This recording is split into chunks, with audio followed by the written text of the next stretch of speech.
পাকিস্তানি এক যুবক তার স্ত্রীর মৃত্যুর পর দাফন করার সময় গোপনে মোবাইল ফোন স্ত্রীর কবরে রেখে দিয়ে চলে আসে।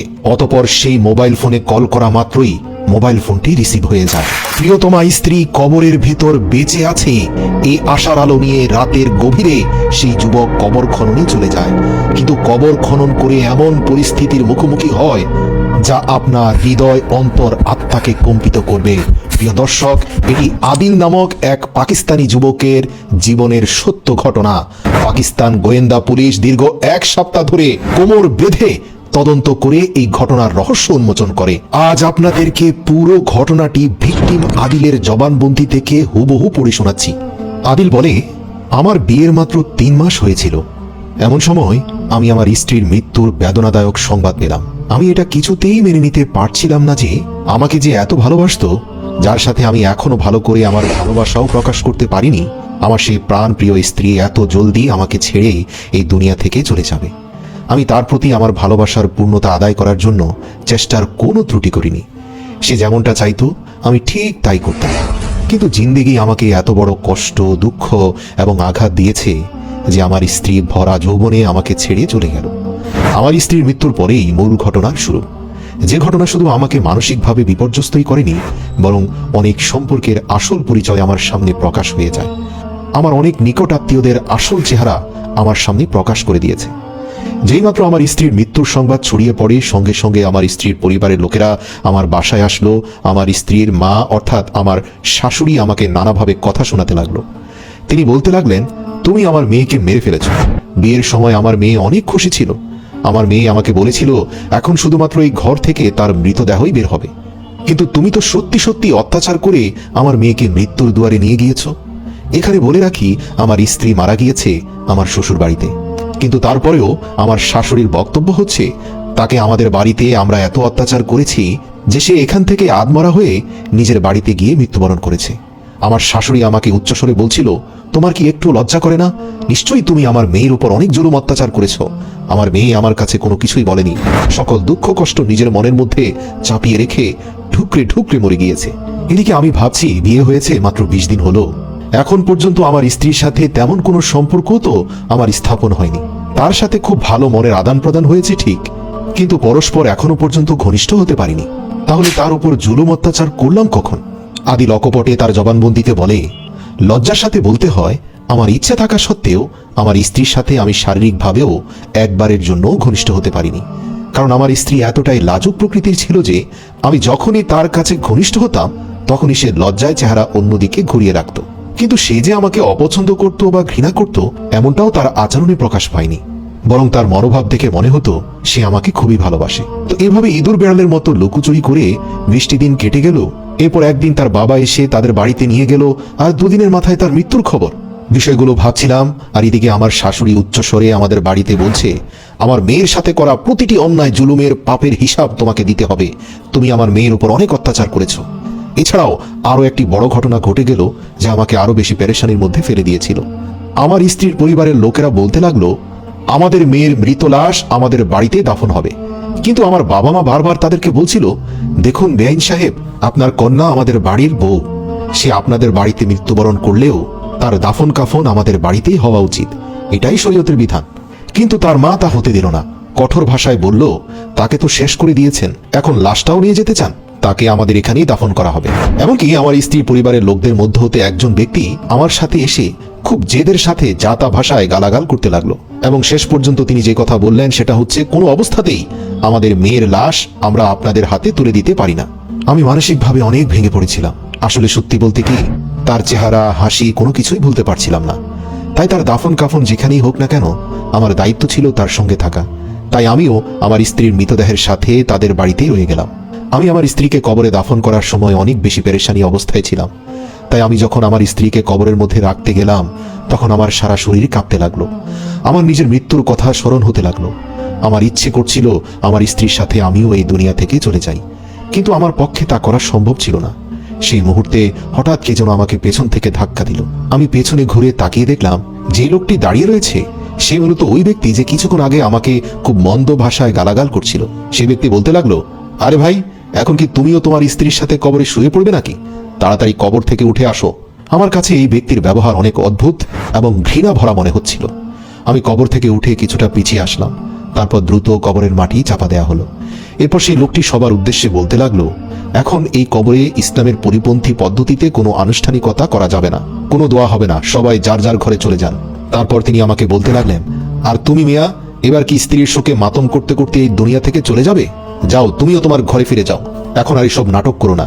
মেয়ের জীবন শেষ দিয়েছো, এখন নিজে গিয়ে নতুন বউ খোঁজো, এটাই তো তোমার কাজ। আমি সেই লোকটির তিক্ত ও কড়া ভাষার কথাগুলো শুনে খুবই কষ্ট পেলাম, কিন্তু আমার আর করার কিছুই ছিল না। কেননা সেই সময়টা এমন স্পর্শকাতর ছিল, আমার হৃদয় এতটাই ভরাক্রান্ত ছিল যে আমি তেমন কোনো কথা বলতে পারলাম না। আমি চুপচাপ নিজের ঘরে ফিরে আসলাম। ঘরে ফেরার পর আমার মন খুব খারাপ হয়েছিল, আমার হৃদয়ে রক্তক্ষরণ হচ্ছিল। তখন আমি আমার এক বন্ধুকে ফোন করার সিদ্ধান্ত নিলাম। আমি যখন মোবাইল বের করার জন্য আমার পকেটে হাত দিলাম, আমি লক্ষ্য করলাম আমার পকেটে মোবাইল নেই। আমার পায়ের নিচ থেকে যেন মাটি সরে যাচ্ছিল। আমি অনেক দুশ্চিন্তায় পড়ে গেলাম, কেননা আমার স্ত্রীর সর্বশেষ স্মৃতিগুলো ওই মোবাইল ফোনেই ছিল, অন্য কোথাও ছিল না। মানে আমাদের পাশাপাশি বসে তোলা বেশ কিছু ছবি, তার হাসি মাখা মুখের ছবি। কষ্টে যন্ত্রণায় মাথার চুল ছিঁড়তে লাগলাম। তার স্মৃতিগুলো রক্ষা করতে পারলাম না। নিজেকে বলতে থাকলাম, কত অভাগা আমি, স্ত্রীর শেষ স্মৃতিগুলো রাখতে পারলাম না। হঠাৎ আমার মনে পড়ল, আমি যখন কবরস্থান থেকে বাসায় ফিরছিলাম তখন আমার পকেট অনেক হালকা অনুভব করছিলাম, কিন্তু আমি তখন অন্যমনস্ক থাকায় পার্থক্যটা খেয়াল করতে পারিনি। কিন্তু এখন আমি বুঝতে পারছি, আসলে আমি আমার মোবাইলটা কবরস্থানে কোথাও ফেলে এসেছি। আমি দ্রুত ঘর থেকে বের হয়ে কবরস্থানের দিকে রওনা দিলাম, কারণ মোবাইল ছাড়া বর্তমানে জীবন কল্পনা করা অসম্ভব। আমি ঘর থেকে বের হয়ে কবরস্থানের দিকে রওনা দিলাম এবং কবরস্থানে পৌঁছে সেই জায়গায় চলে গেলাম যেখানে আমার স্ত্রীকে দাফন করা হয়েছিল। সেখানে পৌঁছে আমি চারদিকে আমার দৃষ্টি বুলিয়ে খুঁজতে লাগলাম, কিন্তু কোথাও আমার মোবাইল খুঁজে পেলাম না। আমি এদিক ওদিক খুঁজতে লাগলাম। সে সময় হঠাৎ একজন বৃদ্ধ লোক আমার দিকে আসতে লাগলো। আমার কাছে এসে তিনি আমাকে জিজ্ঞাসা করলেন, এই বেটা, তুমি কি খুঁজছো? সেই মুরব্বী সম্ভবত এই কবরস্থানের কবর খননকারী চাচা। আমি তাকে বললাম, চাচা, আমি মনে হয় আমার মোবাইল ফোন এখানে কোথাও ফেলে গিয়েছি, সেটাই খুঁজতে এসেছি। সে বৃদ্ধ লোকটি তখন খুব হয়রানির সাথে আমাকে বলল, তুমি তোমার মোবাইল আবার কবরের ভেতরে ফেলে দাওনি তো? আমি বললাম, হ্যাঁ চাচা, এটাই হতে পারে। আসলে যখন কবরের ভেতর থেকে কেউ একজন আমাকে উঠিয়ে দিচ্ছিল, তখন বারবার কবরের ভেতরটা ঝুঁকে দেখতে চেয়েছিলাম। তখন আবার একজন এসে আমাকে পেছন থেকে টান দিয়েছিল হাত ধরে। মনে হয় সে সময় আমার মোবাইলটা কবরের ভেতর পড়ে গিয়েছিল। এই কথা মনে করে আমি খুব চিন্তায় পড়ে গেলাম। আমার মোবাইল কি তাহলে এই কবরের ভেতরেই পড়ে গিয়েছে? চাচা, মনে হয় এই কবরটা যদি আমরা রাতে খুঁড়িয়ে মোবাইল ফোনটা বের করে ফেলি তাহলেই ভালো হয়। আমার কথা শুনে চাচা নিজের দুই কানে হাত লাগিয়ে বলতে লাগলো, তওবা করো মিয়া, এ তুমি কেমন কথা বলছো? সামান্য একটা মোবাইলের জন্য তুমি আল্লাহ তাআলার এত বড় একটা বিধান লঙ্ঘন করবে? কবর আল্লাহ তাআলার সীমারেখা। কবরকে আলমে বরজাক বলা হয়েছে, যার অর্থ হচ্ছে পর্দার আড়ালের জগৎ। যে জগৎকে আল্লাহ নিজেই পর্দার আড়াল করে দিয়েছেন, সেই পর্দাকে ফেলে দেওয়ার চেষ্টা করো না। খবরদার, যদি তুমি এই কবর খোদাই করার চেষ্টা করো তাহলে তোমার স্ত্রীর পরিবারের লোকেরা সবাই এখানে চলে আসবে। তারা এটা জানতে পারলে তোমাকে আস্ত রাখবে না। তুমি ভুলেও এই কথা মুখে আনবে না। ইতিমধ্যে তারা নারী নির্যাতনের মামলার প্রস্তুতি নিচ্ছে, কিন্তু আমরা মুরব্বীরা বুঝিয়ে সুঝিয়ে তাদেরকে চুপ রেখেছি। কিন্তু তুমি যদি এমন কর্ম করতে যাও, নিঃসন্দেহে তারা ধরেই নিবে তুমি তোমার স্ত্রীর উপর অনেক অত্যাচার করেছো। আমি লোকটির কথা শুনে খুবই পেরেশান হয়ে পড়লাম। আমি ভাবতে লাগলাম, এই লোকটি আমার পারিবারিক সমস্যার বিষয়ে কিভাবে জানে? ইনি তো একজন কবর খননকারী চাচা, তাহলে তিনি এত কিছু কিভাবে জানলেন এই শহরের মধ্যে? গ্রাম অঞ্চল হলে একটা কথা ছিল, কেননা এই বাড়ির কথা সেই বাড়ি, এক গ্রামের কথা 10 গ্রাম ছড়িয়ে যায়। কিন্তু শহরে মানুষের ব্যক্তিগত বিষয়গুলো নিজেদের মধ্যেই থেকে যায়, আশপাশের মানুষ খুব কমই জানে। কিন্তু যাই হোক, আমি চুপ থাকি এবং সেখান থেকে মন খারাপ করে চলে আসি। আমার মা আমাকে সান্ত্বনা দেয় এবং কিছু টাকা দিয়ে বলে, নতুন আরেকটা মোবাইল ফোন কিনে নিয়ে আয়। আমি কাঁদতে কাঁদতে বললাম, মা, আমি তো মোবাইলের জন্য শোক করছি না। আমার আর আমার স্ত্রীর মাঝের সবগুলো স্মৃতিচিহ্ন সেই মোবাইলে ছিল। যাই হোক, শেষ পর্যন্ত মায়ের অনুরোধে টাকা নিয়ে মোবাইল ফোন কিনতে গেলাম। মোবাইল ফোন কিনে এনে বাসায় যখন চুপচাপ বসে আছি, মনের মধ্যে শুধু আমার স্ত্রীর কথাই ঘুরপাক খাচ্ছে। হঠাৎ করে মাথায় আসলো, আচ্ছা, আমার আগের মোবাইল ফোনটাতে একটা কল দিলে কেমন হয়? তখন রাত 12টার মতো বেজে গিয়েছিল। আমার নতুন মোবাইলের সিম কার্ডটাও অ্যাক্টিভেট হয়ে গিয়েছিল। বেশ কিছুক্ষণ নেটওয়ার্ক না পাওয়া গেলেও হঠাৎ করে মোবাইলের সিগন্যাল পাওয়া গেল, আর আমি আমার নতুন মোবাইল থেকে সর্বপ্রথম আমার আগের মোবাইলের নাম্বারে ডায়াল করলাম। আমি আমার মোবাইলের সিগন্যাল চেক করার জন্য এটা করছিলাম। আমার মনে অন্য কোনো ধরনের চিন্তা ছিল না। আমি মনে মনে ভাবলাম, যেহেতু আমার মোবাইল কবরের ভেতর পড়ে গিয়েছিল, এতক্ষণে নিশ্চয়ই মোবাইলের চার্জ শেষ হয়ে মোবাইল বন্ধ হয়ে গিয়েছে, কারণ মোবাইলে বেশি চার্জ ছিল না। কিন্তু যখনই আমি আমার আগের নাম্বারে কল করলাম, আমি শুনতে পেলাম অপর প্রান্তে রিং হচ্ছে। ডায়াল টোন শুনে আমার গায়ের লোম দাঁড়িয়ে গেল, কেননা ওই মোবাইলটি আমার স্ত্রীর লাশের সাথে কবরের ভেতরে রয়েছে। আমার মনের মধ্যে এক অদ্ভুত ধরনের ভয় কাজ করতে লাগলো। আমি ভাবতে লাগলাম আমার মোবাইল কবরের ভেতরে রয়েছে আর সেই মোবাইলে রিং হচ্ছে। কিন্তু পর মুহূর্তেই যা ঘটলো সেটা আমাকে হতভম্ব করে দিল, কেননা আমার ফোন রিসিভ করা হয়েছিল। আর আমি এত বেশি হয়রান এবং পেরেশান হয়ে পড়েছিলাম যে আমি সাথে সাথে বসা থেকে দাঁড়িয়ে গেলাম। আমার অদ্ভুত আচরণ দেখে আমার মা অবাক হয়ে যায়, আমি কেন এত অদ্ভুত আচরণ করছি। আমি উত্তর দিলাম, আম্মা, আমি আমার স্ত্রীর কবরের কাছে যাচ্ছি। আমার মা জিজ্ঞেস করলেন, তোমার কি হয়েছে? প্রথমে মোবাইল খোঁজার বাহানা করে গিয়েছিলে, এখন আবার নতুন করে কোন মুসিবত তৈরি হলো যে এত গভীর রাতে তুমি তোমার স্ত্রীর কবরের কাছে যাচ্ছ? আমি বললাম, আম্মা, আমাকে যেতেই হবে। এই কথা বলেই আমি ঘর থেকে বেরিয়ে পড়লাম। আমি জানতাম না পেছনে আমার আম্মা কতটা পেরেশান হয়ে পড়েছেন। আমার মনে তখন কেবলমাত্র একটাই চিন্তা ঘুরপাক খাচ্ছিল, আর সেটা ছিল আমার স্ত্রীকে নিয়ে। কেননা আমি যা শুনতে পেয়েছি মোবাইলের অপর প্রান্ত থেকে, তা শুনে তো আমি চুপচাপ বসে থাকতে পারি না। আমার দায়িত্ব হচ্ছে ঘটনাটা ভালো করে খতিয়ে দেখব। তাই আমি দ্রুত আমার স্ত্রীর কবরস্থানে পৌঁছে গেলাম। কিন্তু যখনই আমি কবরস্থানের ভেতরে প্রবেশ করলাম, এই গোরখাদক চাচার সঙ্গে আমার দেখা হয়ে গেল। চাচা আমাকে আবারও বললেন, তুমি তো ভারী বিরক্ত করছো। এবার তিনি অত্যন্ত রাগান্বিত স্বরে আমাকে বললেন, দেখো, তুমি উলটপালট কিছু করতে চাইলে আমি কিন্তু এলাকাবাসীকে খবর দেব। তখন কেন যেন আমিও নিজের মেজাজ কন্ট্রোল করতে পারলাম না। আমি অত্যন্ত রাগান্বিত স্বরে বললাম, চাচা মিয়া, আপনার কাজ কি? কবর খোদাই করা, ঠিক না? আপনি এর মধ্যেই থাকুন। আপনি কেন বারবার আমার বিষয়ে নাক গলাতে আসেন? আমাকে বারবার এত প্রশ্ন কেন করেন? আমি এখানে কেন আসি বারবার তা জানতে চান? চাচা আমাকে বলল, আরে মেয়া, রাগ হয়েও না। আমি তো তোমাকে সহানুভূতির জন্য জিজ্ঞাসা করি। তুমি এই কবরস্থানের ব্যাপারে কিছুই জানো না। আমি এখানকার গোরখোদক, এখানে কিছু হলে আমাকেই সেই দায়ভার নিতে হবে। তাই আমি জিজ্ঞাসা করছি, যদি কোনো সমস্যা থাকে তাহলে আমাকে বলতে পারো খুলে, আমি সেটা সমাধান করার চেষ্টা করব। আমি তখন গোরখাদক চাচাকে সব ঘটনা খুলে বললাম। এই কথা শোনার সাথে সাথে চাচার চেহারার রং পরিবর্তন হয়ে গেল। তিনি বললেন, বেটা, আমি এ বিষয়ে কিছুই জানি না, তবে আমি তোমাকে একটা কথা অবশ্যই বলবো, এই ঘটনার সম্পর্ক তোমার স্ত্রীর সাথে, তোমার স্ত্রীর কবরের সাথে নয়। তুমি তোমার স্ত্রীর পরিবারের লোকদের কাছে গিয়ে এই ঘটনার ব্যাপারে জিজ্ঞাসা করো, তাহলে তুমি নিজেই হয়তো অনেক কিছুই বুঝতে পারবে। দেখো, আমরা নিরীহ মানুষ, অনেক কিছু দেখেও না দেখার ভান করতে হয়। চাচার মুখ থেকে এই কথাগুলো শুনে আমার মাথা চক্কর দিতে থাকলো। দ্রুত শ্বশুর বাড়িতে গিয়ে দেখলাম সেখানে সবাই গোল মিটিং করছে। তারা প্রত্যেকেই আমার স্ত্রীর ব্যাপারে কথা বলছে, কিন্তু শোক প্রকাশ করছে না, বরং রাগ প্রকাশ করছে। আমি চুপচাপ তাদের পাশে দাঁড়িয়েছিলাম। হঠাৎ করে আমার হাতের ধাক্কা লেগে তাদের দেয়ালে টানানো একটা শোপিস ভেঙে গেল। সবার দৃষ্টি আমার দিকে পড়লো। তারা আমাকে জিজ্ঞাসা করলো, আরে বেটা, তুমি এখানে কখন আর কি জন্য এসেছো? আমার শাশুড়ি আমাকে জিজ্ঞাসা করতে লাগলো, কি ব্যাপার বাবা, তুমি কেন এসেছো? ওনার গলার স্বর শুনে আমি আশ্চর্য হয়ে গেলাম। আমি কিছুটা দৃঢ়ভাবে বললাম, আম্মাজি, আমি আপনাদেরকে একটি কথা বলার জন্য এসেছি। আমার এই কথাটা শুনে আমার শাশুড়ি যেন ঢোক গিলতে থাকলেন। আমি আমার শাশুড়ির দিকে আশান্বিত চোখে তাকালাম। আমার শাশুড়ি বলতে লাগলো, বেটা, আসো আসো, তোমার সব কথাই শুনবো, তোমার জন্যই অপেক্ষা করছিলাম। আমি অবাক হয়ে আমার শাশুড়িকে জিজ্ঞাসা করলাম, আমার জন্য অপেক্ষা করছিলেন? কিন্তু আপনি তো বললেন আমার বিরুদ্ধে মামলা করবেন। আমার শাশুড়ি তখন বলতে লাগলো, বেটা, পরিস্থিতি এমন, তুমি তো জানো আমরা একটি সাধারণ পরিবার।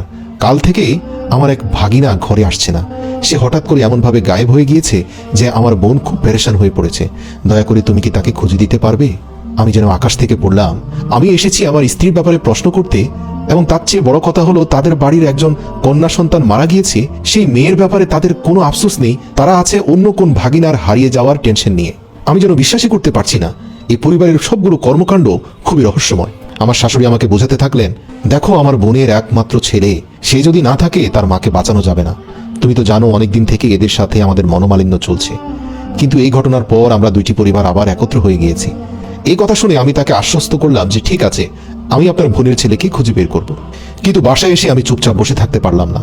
আমি আমার স্ত্রীর কবরকে পুনরায় খোদাই করতে চেয়েছিলাম।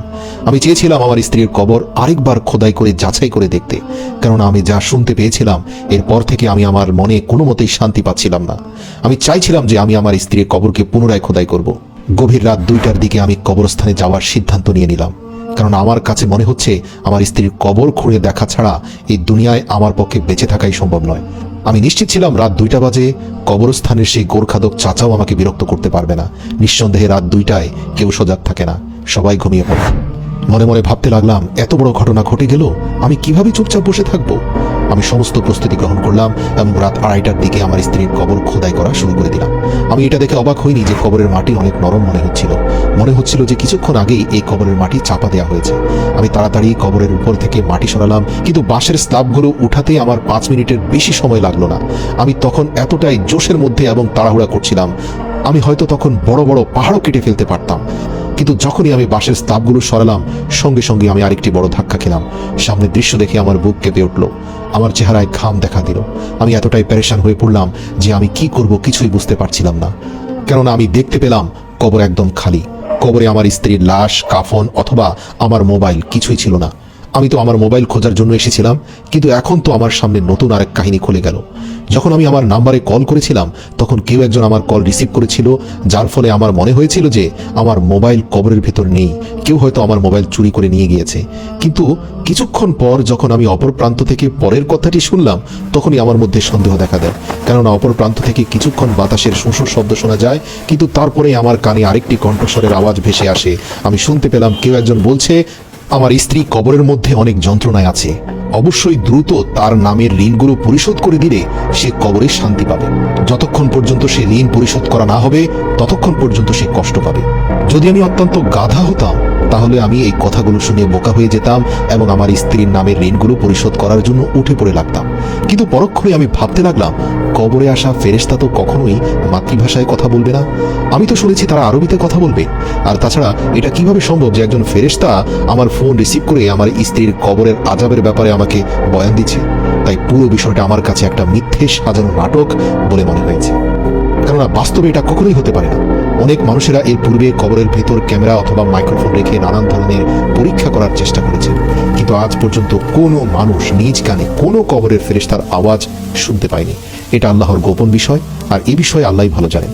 এটা হতেই পারে না যে কোনো কবরের ভেতর থেকে কোনো ফেরেশতার আওয়াজ মানুষ শুনতে পাবে। এ কারণে আমার সন্দেহ হয় এবং আমি আমার স্ত্রীর কবর খোদাই করার সিদ্ধান্ত নিই। তারপর যখন আমি কবর খোদাই করলাম, সেখানে আমি কিছুই পেলাম না। আমি তখনই আমার স্ত্রীর পরিবারের লোকদের কাছে চলে গেলাম। আমি তাদেরকে বললাম, আমি আপনাদের মেয়ের কবর খোদাই করেছি, কিন্তু আমার স্ত্রীর দেহ সেখানে নেই। এ কথা শুনে আমার শ্বশুর বাড়ির লোকেরা আমার উপর প্রচন্ড রেগে যায়। তারা আমাকে বলে আমি নিশ্চয়ই তাদের মেয়ের লাশ চুরি করে নিয়ে গিয়েছি। তারা আমাকে বলে, এমন নোংরা কাজ তুমি কি করে করতে পারলে? আমার স্ত্রীর ভাই তো আমাকে প্রায় মারার জন্য তেড়ে এসেছিল। সে এতটা জোরে চিৎকার চেঁচামেচি করে কথা বলছিল যে আমি তাতে ভয় পেয়ে গেলাম। যাই হোক, এই পরিবারের লোকদের সাথে তর্ক বিতর্ক দীর্ঘায়িত না করে দ্রুত নিজেকে সামলে নিয়ে এসে ঘর থেকে বের হয়ে আসলাম। কয়েক মাইল দূরে গিয়ে একটি মসজিদে ঢুকে 2 রাকাত নামাজ আদায় করে আল্লাহর দরবারে হাত তুলে অঝরে কাঁদতে লাগলাম। আলহামদুলিল্লাহ, আল্লাহ আমার ডাক শুনেছেন। মসজিদের মুয়াজ্জিন আমার কাছে এসে বললেন, আপনার কষ্টটা বুঝতে পারছি। দয়া করে আপনার শাশুড়ি আপনাকে যে ভাগিনাকে খুঁজে বের করার কথা বলেছে, আপনি অমুক ঠিকানায় গিয়ে সে ভাগিনার খোঁজ করুন, আপনি সবকিছু বুঝতে পারবেন। আমি তাকে বললাম, আপনি আরেকটু খোলাখুলি বলুন না, সে ভাগিনা কে আর আমার স্ত্রীর লাশ কোথায় গেল? তখন সেই মুয়াজ্জিন বলল, দেখুন, আমাদেরকেও তো বেঁচে থাকতে হবে, আপনার শ্বশুরবাড়ির লোকজন অত্যন্ত বিপজ্জনক। মুয়াজ্জিন সাহেবের কথা শোনার পর আমার ভেতরের সন্দেহের দানা আরো শক্তপোক্ত হয়। কেননা আমার শাশুড়ির ভাগিনা যেই দিন ঘর থেকে গায়েব হয়েছিল, সেই দিন আমার স্ত্রী মারা যায়। যাই হোক, আমি মানুষের কাছে জিজ্ঞেস করে করে সেখানকার একমাত্র বাস স্ট্যান্ডে গিয়ে পৌঁছালাম। মুয়াজ্জিন সাহেবের কথা অনুযায়ী সেখানে গিয়ে আমি মানুষদের কাছে আমার শাশুড়ির ভাগিনার ব্যাপারে জিজ্ঞাসা করলাম। সেখানে একজন স্থানীয় ব্যক্তি আমাকে জানালো যে আমার শাশুড়ির ভাগিনা 5 কিলোমিটার দূরে একটা জুয়ার আড্ডাখানায় চলে গিয়েছে। সে নিয়মিত সেখানে জুয়া এবং মাদক সেবন করে। আমিও ঠিকানা অনুযায়ী সেখানে রওনা দিয়েছি। এটা আমার জন্য মোটেই কষ্টের বিষয় ছিল না। আমি খুব সহজেই তাকে খুঁজে পেয়ে গেলাম। সে সেই জুয়ার আড্ডাখানার আশপাশের একটি ছোট গলিতে একটি ভাড়া বাসায় থাকতো। মোটামুটি কয়েক ঘন্টা খোঁজার পর আমি তাকে না পেলেও তার ঘরের ঠিকানা পেয়ে গেলাম। স্ত্রীর মৃত্যুর পর গত কয়েকটি দিনে জীর্ণশীর্ণ আমি যখন তার বাসার সামনে দাঁড়িয়ে দরজায় কড়াঘাত করার জন্য দাঁড়ালাম, তখন আমার মনের মধ্যে জমে থাকা সমস্ত প্রশ্নের উত্তর ইতিমধ্যে আমার জানা হয়ে গিয়েছে। আরও কিছু প্রশ্ন আমার মনে জেগেছিল। আমি সেই সব প্রশ্ন তাকে জিজ্ঞেস করতে চাইলাম, কিন্তু দরজায় কড়াঘাত করার পর যখন দরজা খোলা হলো, আমি অবাক হয়ে দেখলাম সামনে আর কেউ নয়, আমার নিজের স্ত্রী আমার সামনেই দাঁড়িয়ে আছে। আমি তো অন্য কাউকে খোঁজার জন্য এখানে এসেছিলাম। আমার স্ত্রী আমাকে দেখেই চেহারার রং তার পাল্টে যায়। সে অনেক কষ্টে নিজেকে সামলে নিয়ে পিছিয়ে যেতে থাকে। সে পেছনের দিকে প্রচন্ড জোরে দৌড় দিতে যাবে, এই মুহূর্তে আমি তাকে ঝট করে হাত ধরে ফেললাম এবং এত জোরে তার হাত চেপে ধরলাম যে তার কাচের চুড়িগুলো ভেঙে তার হাত রক্তাক্ত হয়ে গেল। সে জোরে জোরে চিৎকার করতে লাগলো। এলাকাবাসী আমাকে একজন নারী অপহরণকারী গুন্ডা ভেবে মারধর করার জন্য উদ্যত হলো। তারা আমার স্ত্রীর রক্তাক্ত হাত দেখে প্রচন্ড আগ্রাসীভাবে লাঠিসোঁটা নিয়ে আমার দিকে এগিয়ে আসছিল। নিঃসন্দেহে তারা আমাকে মেরেই ফেলতো যদি না আমার স্ত্রী তাদেরকে চুপ করতে বলতো। সে তাদের সবাইকে বলল, দয়া করে ওনাকে মারবেন না, উনি আমার স্বামী। এবার এলাকাবাসীর একজন এসে আমার স্ত্রীকে প্রচন্ড জোরে একটা ধাক্কা দিয়ে বলল, তুমি তো প্রচন্ড রকম অসভ্য মেয়ে, তোমার স্বামী যদি এই ব্যক্তি হয়ে থাকে তাহলে কার সংসার করছো এখানে? প্রতিদিন রাতে এখানে তোমার সাথে কে থাকে? যাই হোক, মানুষ অনেক ভৎসনা করে সেখান থেকে চলে গেল। আমি দেখতে পেলাম আমার স্ত্রীর চেহারায় অনেক আক্ষেপ ছিল। আমি আমার স্ত্রীকে জোর করে আমার গাড়ির ভেতরে নিয়ে গেলাম। আমি তাকে জিজ্ঞাসা করলাম, তুমি এখানে কেন? তুমি তো মরে গিয়েছিলে। আমার স্ত্রী কাঁদতে লাগলো। সে আমাকে বলল, আল্লাহর ওয়াস্তে আমাকে ক্ষমা করে দিন। আমি তাকে ধমক দিয়ে বললাম, আল্লাহর নাম মুখে আনবে না। তুমি আল্লাহকে অসন্তুষ্ট করে এই পথ বেছে নিয়েছো। দেখো এখানে কত মানবেতর জীবনযাপন করছো তুমি। এই বস্তির ভেতরে না আছে স্বাস্থ্যকর কোনো খাদ্য, না আছে খাবার পানি। এটা তো মানুষ বসবাসের জায়গা নয়। কেন তুমি তোমার নিজেকে এই অন্ধকার গলিতে নিক্ষেপ করলে? আমি রাগান্বিত হয়ে তাকে বললাম, তুমি বলো তোমাকে আমি কি শাস্তি দেব? আমার স্ত্রী আমার কাছে হাত জোড় করে ক্ষমা চাইতে লাগলো। সে আমাকে বলতে লাগলো, আপনি একবার আগে আমার পুরো কথা শুনুন, এরপর আমি আপনাকে সব কথা সত্যি সত্যি বলবো। তারপরেও যদি আপনার বিশ্বাস না হয় তাহলে আপনি আমাকে যাই করবেন আমি তা মাথা পেতে নেব। আপনি যদি আমাকে মৃত্যুদণ্ড দেন, আমি মরে যাব, প্রয়োজনে লিখে যাব যে আমার আত্মহত্যা হয়েছে। তার কথাগুলো শুনে নিজেকে শান্ত করলাম। আমার স্ত্রী যখন নিজের কাহিনী বলা শুরু করলো তখন আমি চুপচাপ শুনতে লাগলাম। সে আমাকে বলল, যখন থেকে সে প্রাপ্তবয়স্ক হয় তখন থেকে তার আত্মীয় স্বজনরা তাদের বাড়িতে আসা যাওয়া করত। তাদের মধ্যে তার খালার ছেলেও তাদের বাসায় নিয়মিত আসা যাওয়া করত। এভাবে তার সঙ্গে আমার স্ত্রীর অনেক ঘনিষ্ঠ সম্পর্ক হয়ে যায়। একদিন সে আমার স্ত্রীকে বলে সে আমার স্ত্রীকে মডেলিং করার জন্য শহরে নিয়ে যাবে। আমার স্ত্রী রাতারাতি বিখ্যাত হয়ে যাবে, অনেক টাকা পয়সা কামাই করতে পারবে, তাদের পরিবারের দারিদ্রতা দূর হয়ে যাবে। আমার স্ত্রী তখন তার কথায় রাজি হয়ে যায়। যেহেতু সে অনেক সুন্দরী নারী ছিল, তার বিশ্বাস সে অনেক বড় মডেল হতে পারবে। এরপর সে তার খালাতো ভাইয়ের হাত ধরে অন্য শহরে রওনা দিল। কিন্তু শহরে নিয়ে এসে আমার স্ত্রীকে তার লালসার শিকার বানায়, জোরপূর্বক তার সাথে অবৈধ সম্পর্ক স্থাপন করে। এমনকি সে আমার স্ত্রীর সাথে ঘনিষ্ঠ মুহূর্তের আপত্তিকর ভিডিও চিত্র ধারণ করে। যখন তার কাছে আমার স্ত্রীর অনেকগুলো গোপন ভিডিও জমা হয়ে গেল তখন সে আমার স্ত্রীকে ব্ল্যাকমেইল করতে লাগলো। আমার স্ত্রীকে বাধ্য হয়ে তার সব কথা মেনে নিতে হতো। যখন এই ঘটনা আমার স্ত্রীর মা অর্থাৎ আমার শাশুড়ি জানতে পারলো, তখন আমার শাশুড়ি কলা কৌশল করে নিজের ভাগিনার কাছ থেকে মেয়েকে কেড়ে নিয়ে আমার সঙ্গে জোর করে বিয়ে দিয়ে দেয়। কিন্তু আমার শাশুড়ির ভাগিনা আমার স্ত্রীর পিছু ছাড়লো না। দেখা যেত প্রায় সে আমার স্ত্রীর বাপের বাড়িতে যেত এবং সেখানে গিয়ে হুমকি ধামকি দিত। এমনকি আমার স্ত্রীও সেই ভিডিওগুলোর ভয়ে তার সাথে মেলামেশা বন্ধ করতে পারল না। আমার শাশুড়ির ভাগিনাই আমার স্ত্রীকে বলে রেখেছিল যে আমার স্ত্রী যেন আমার থেকে দূরে থাকে। আমার স্ত্রী তখন দুই অংশে বিভক্ত হয়ে গিয়েছিল। সে একদিকে খুশি মনে আমার সংসারে থাকতো, আবার অন্যদিকে তার কথা মতো চলতো। বিয়ের পরে আমাদের পরিবারের সাথে কাটানো 20 দিনে সে বুঝতে পেরেছিল একটা ভদ্র সভ্য পরিবারের মর্যাদা বা গুরুত্ব কতটুকু। তার হৃদয় এবং মন এ সংসারেই থাকতে চাইত। কিন্তু তার পুরনো অন্ধকার অতীত এবং সেই ধারণ করা ভিডিওগুলোর ভয় প্রতিনিয়ত তাকে পিছু টানত। নিজের দুঃখ কষ্টের কথা কাউকে বুঝতে দিত না। এরপর হঠাৎ একদিন আমার স্ত্রীর খালাতো ভাই তাকে এক অদ্ভুত আদেশ দিল। সে তাকে বলল, তুমি মরে যাওয়ার নাটক করো, এরপর আমি তোমাকে তোমার বাপের বাড়ি থেকে নিয়ে যাব, এরপর তুমি আমার স্ত্রী হয়ে থাকবে। অতঃপর আমার স্ত্রী তার কথা মতো মরে যাবার অভিনয় করলো। আল্লাহ জানে সে এত ভালো অভিনয় কিভাবে করেছিল। তবে যখনই আমার স্ত্রীর মৃত্যুর সংবাদ প্রচার হয়েছিল সঙ্গে সঙ্গে তার পরিবারের সব লোকজন আমার বাসায় চলে এসেছিল। আর হয়তো আমার স্ত্রীকে দাফন করতে তাড়াহুড়া করার কারণও এটাই ছিল। সে বদমাইশ এই সব লোককে পেছনে থেকে কলকাঠি নাড়ছিল। হয়তো সেই সবাইকে অনেক টাকা পয়সা দিয়ে হাত করে রেখেছিল। আর সে এখন আমার স্ত্রীকে নিষিদ্ধ পল্লীতে রেখে টাকা উপার্জনের মাধ্যম বানিয়ে নিয়েছে। আর সেই টাকা দিয়ে জুয়া খেলছে আর মাদক সেবন করছে। আমার স্ত্রীর উপরে অকথ্য জুলুম নির্যাতন দেখতে পেলাম। তার মাথা, চুল, হাত প্রত্যেকটি জায়গায় নির্যাতনের চিহ্ন স্পষ্ট। আমার স্ত্রী নিজের পরিবার হারালো, আত্মীয় স্বজন হারালো, আর আমাকে তো তার মুখ দেখানোরই কোনো সুযোগ নেই। আর এ কারণে সে বাধ্য হয়ে সেই অন্ধকার জগতের সাথে নিজেকে মানিয়ে নেওয়ার চেষ্টা করলো। আর দিনের পর দিন আরো দুঃখ কষ্টের চোরাবালিতে তলিয়ে যেতে লাগলো। আমার স্ত্রীর জীবন পশুদের চেয়ে নিকৃষ্ট হয়ে গিয়েছিল। আমি আমার স্ত্রীর সব কথা মনোযোগ দিয়ে শুনছিলাম। কাঁদতে কাঁদতে সব কথা বলার পর সে আমাকে বলল, দেখুন, আমিও যদি আপনার জায়গায় থাকতাম তাহলেও এমন একটা মেয়েকে স্ত্রী হিসাবে মেনে নিতাম না। আর আপনারও উচিত নয় আমাকে স্ত্রী হিসাবে মেনে নেওয়া। আমার অন্ধকার অতীতেই আমাকে হারিয়ে যেতে দিন। আপনাদের পরিবারের মাঝে 20 দিনে আমার যে সম্মান রয়েছে সে সম্মানের সাথেই সেখানেই আমাকে দাফন করে ফেলুন। আর আমার প্রতি যদি আপনার মাত্রা অতিরিক্ত ঘৃণা আর ক্ষোভ তৈরি হয়, দয়া করে এই অন্ধকার কুঠুরিতে আমাকে মেরে চলে যান, কেউ কিচ্ছু জানবে না। আমি আমার স্ত্রীর সব ঘটনা শুনে অকপটে তাকে বলে ফেললাম, যদি এত কিছু জানার পরেও আমি তোমাকে গ্রহণ করতে চাই তাহলে কি তুমি আমার হাত ধরে এই খারাপ লোকের মোকাবেলা করার জন্য প্রস্তুত আছো? যদি তুমি রাজি থাকো তাহলে আমি তোমাকে এই অন্ধকার থেকে আলোর পথে নিয়ে আসতে রাজি আছি। মনে রেখো, বিয়ের পরে তোমার উপরে যত শারীরিক নির্যাতন হয়েছে তা ধর্ষণের সমতুল্য, যার জন্য অপরাধী শুধু তারাই যারা তোমার উপর এই মানসিক অত্যাচার করেছে। আর অতীতে তুমি যে সকল পাপ করেছো তার জন্য তুমি যদি তওবা করো, মহান প্রভু তোমাকে ক্ষমা করেও দিতে পারেন। আর জেনে রেখো, তিনি অনেক ক্ষমাশীল। যদি আমি তোমাকে ক্ষমা করে দিতে পারি তাহলে ভাবো দয়াময় প্রভু কত ক্ষমাশীল। আমার কথা শুনে আমার স্ত্রীর চোখ বেয়ে পানি পড়তে থাকলো। আমি তাকে বললাম, সমস্যা নেই, সারা দুনিয়ার মানুষকেও যদি সে তোমার ছবি দেখিয়ে বেড়াক না কেন, কিন্তু তোমাকে আমি এখন থেকে আর তার হাতের পুতুল হয়ে থাকতে দেব না। আর আমিও দেখব এবার এই লোক আইনের হাত থেকে কিভাবে বাঁচে। প্রিয় দর্শক, আদিল তার এই জবানবন্দিগুলো কোর্টের সর্বশেষ দিনে দিয়েছিল। তারপরে পুরো বিশ্বে এই ঘটনাটি আলোড়ন সৃষ্টি করে। আদিল বলে, আমি আমার সমস্ত শক্তি, সমস্ত পরিচিতি ব্যবহার করে এই লোককে আইনের আওতায় নিয়ে আসি। আমি কখনোই আমার স্ত্রীর সঙ্গ পরিত্যাগ করিনি, কেননা যেসব স্বামীরা নিজের স্ত্রীকে অসহায় মুহূর্তে বিপদের সময় একা ফেলে চলে যায় তারা পুরুষ নয়, তারা হচ্ছে কাপুরুষ।